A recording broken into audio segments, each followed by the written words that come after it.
So 11/11 is almost up on us. You've already had my views on the best picks for your sub $30 TWS, but we're putting the audio to one side today and having a look at some complementary tech from a vendor that we've seen a few releases from and a few reviews from over the course of 2023. It's a new fitness stroke smartwatch, the R8 from Haylou. I make this the 16th smartwatch in Haylou's portfolio currently, but if you're someone who's got big wrists and you like tall watches, then this is probably going to be the one for you. If you like the outdoors and you're one of those people who doesn't mind having a hefty bit of kit on your wrist, then this may well be right up your street. And this also kind of falls into that sub $30 category. Early indications are a special 11/11 price on their AliExpress store of just over 25 quid. If you prefer to purchase directly from Haylou, I'll leave a link and a voucher code in the description. And once again, Haylou have packed this product with plenty of technology and features, certainly enough that it perhaps belies that low price tag. They've adopted a 1.43-inch AMOLED HD screen with a 60Hz refresh rate. They've included wireless charging, 100 plus sports modes, between 7 and 20 hours battery life, Bluetooth calling, and loads of health monitoring options, including SPO2 tracking, sleep monitoring, etc. They've also included a dual core 2-in-1 Bluetooth 5.3 chip to improve stability. Haylou's branding does seem to be in a constant state of evolution and improvement.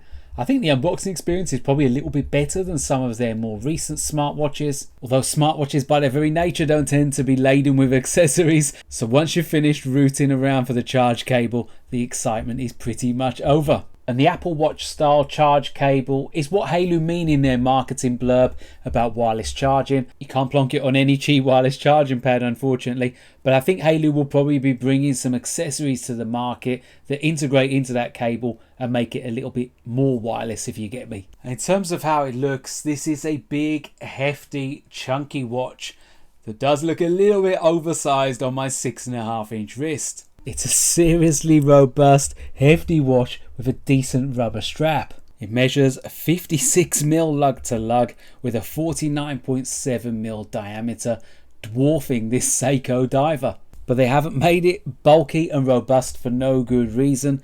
This is a watch that you can use outdoors with its 3 ATM water resistance rating and giving you protection against humidity, shock and frost. The strap is 22mm across the lugs, and it does come with that trademark quick release that they've used on their last few smartwatches. And the strap has got loads of holes on there, so if you have got skinnier wrists, then at least the strap has got you covered. Whilst the size of the screen is pretty big, I think you can say that about all of Haylou's smartwatches, certainly the ones that I've reviewed, and pretty much all smartwatches on the market, because a small screen isn't going to really play well with reading your notifications and doing all the other things that you want to do on a smartwatch. One of the big differences between the R8, the Solar Plus RT3 and the Solar Lite is the bezel. Sadly, it's a fixed bezel, so think more Daytona than Submariner.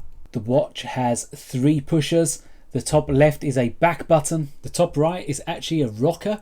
Push it and that will bring up the menu, but you can twist it and that will cycle through the different options in the menu. And while you're in the menu, if you double tap that rocker button, it will cycle through all the different ways in which you can visualize the menu. Haylou call this theme, and as well as the default list, you've got cellular, rolling, kaleidoscope and roller. So if your previous smartwatch or a smartwatch that you've tried, or maybe another smartwatch that you own, has a specific menu style and you want to try and recreate that in the R8, then you're probably going to be able to successfully match it up. Bottom right is configurable, but by default it brings up your different sports and then initiates that as an activity if you select it from there. The Watch R8 has a bunch of different sports modes, apparently over 100, although I did have a hard time locating them. I was able to find all the mainstream ones though, including running, treadmill, walking, cycling, climbing, basketball, badminton and football. You've also got yoga and free movement in that main section. Tap on that activity and it will give you a brief countdown leading into your stats screen. Outside of running and cycling, it's just giving you basic statistics such as steps and calories counted. Pause and or end the activity, just tap that top right rocker. It will then store the activity and you'll be able to access the records either in the records section through the menu of the watch or through the Haylou Watch app. You can also personalize this menu so that you can prioritize the activities that you do more often and put them right at the top, just so it's easier for you to access them and then provision them accordingly. I tested the watch out with treadmill and free weights and a bit of resistance training, and I was quite satisfied by the stats I was getting. There's a nice selection of analog and sports watch faces already preloaded, including this moon face one. To change it, press down on the watch face and then scroll through and then hit the top right pusher, and it will save it to the watch and store it as the default view for the time being. Alternatively, twisting the rocker does exactly the same thing. You can load more watch faces on and even design your own through the Haylou Watch app, which I'll show you when we move into the app section. Comparing again to the Solar Plus RT3, you notice that the screen, which is 466 by 466 AMOLED HD, is so much more vivid in terms of the color and the brightness. It's slightly less reflective as well, and the 60Hz refresh rate means that when you're cycling through, especially through menus, it's just a little bit nippier with a lot less lag. The difference is even more striking between the R8 and the Solar Lite, which is admittedly a very basic watch by comparison. With the screen activated, swiping up from the bottom gets you into some of the essentials menu, including the settings. Heading into the settings, one of the things that impressed me about the R8 is how many languages it supports. When you're connected to the Haylou Watch app, it will automatically detect the language on your phone and set it to that. But if you're not using the app and you want to set it manually, as you can see, lots of options in there. You do have the option of a standby dial, although bear in mind that will eat into your battery life. Likewise with raise to wake, which I switched off, but you have got some control over that, including how long you want it on for. When you've gone into a sub menu, if you swipe back, that will take you back to the previous menu. It would have been nice for the back button to do this in the top left. Unfortunately, this takes you right the way back to the start. You can access your notifications through the menu or swiping up on the main screen. Messages are easy enough to read, but you can't reply to them. You can't reply to WhatsApps. And whilst you do have call functions, you can't pick up WhatsApp calls. The watch does have the ability to make and take calls. To make them, you can either use the dial or trigger it through your contacts or call history. When a call comes in, you're given the option to answer, drop the call or adjust the volume. This is how the Haylou Watch R8 sounds on a call with the volume at the maximum level. There's no doubt that having the ability to make and take calls through the watch is a useful feature, and as you saw there, you can get pretty decent volume and clarity through both speaker and mic. However, it wasn't necessarily 100% reliable in terms of whether it would channel that call through the watch or the phone every time. And a lot of people don't necessarily use traditional cell methods for calling. Instead, they might use an app like WhatsApp or Messenger, and you don't have the ability to make and take calls with those third-party apps. With quite a few of the menu items that you open, if you look closely at the bottom, you'll see a little white arrow. When you do, this means that you can swipe up and get even more detail. With the weather here, for example, you're able to see a 7-day forecast across 2 swipes, and then the wind speed, humidity, visibility and rainfall.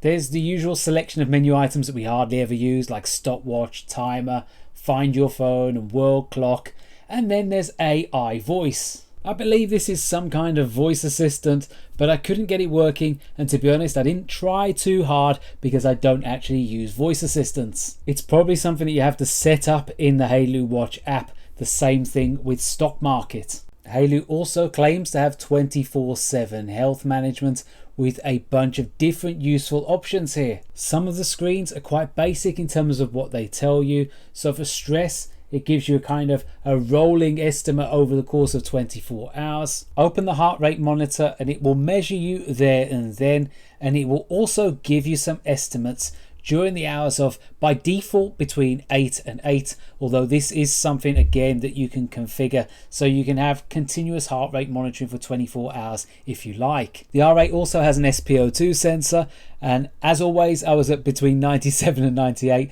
I think that's been the case every time I've used it on every single smartwatch. Sleep tracking gives you quite a bit of detail, and it's quite easy to read as well. It gives you deep sleep, light sleep, and the time that you're awake. Although I have question marks against the accuracy here. I'm pretty sure that my deep sleep was longer than 1 hour. If that was the case, you would have a very grumpy ReganCipher doing this video.